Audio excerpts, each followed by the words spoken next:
We can see the world map being redrawn in a very real way, and a classic example of this is the Arctic. China is now an Arctic player.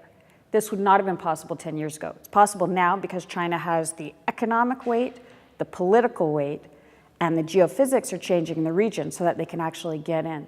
So in a very real way, what had been a wall, the Arctic wall, has opened up and is becoming a highway, and countries like China are taking advantage of that and positioning themselves for the future.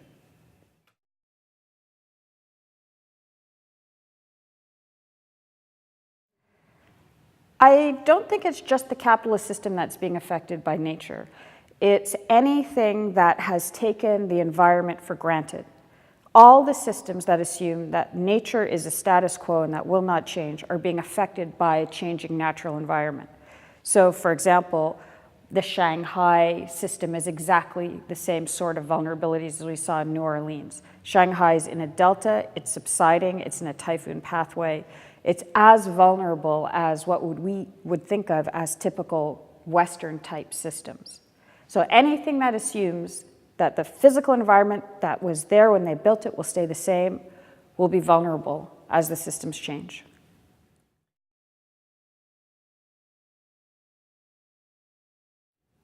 Because we are taking our environment for granted, there will be no winners. The people who will lose the least are the ones that will adapt and integrate the change into their plans for the future.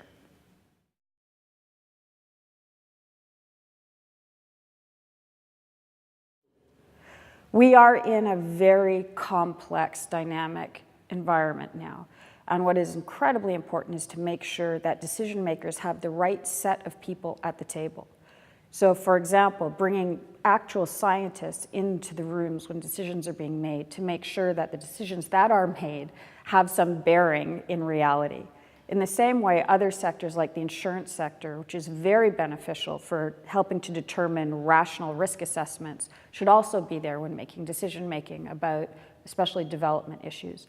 So we need to bring in a new and wider set of expertise when it comes to developing policy.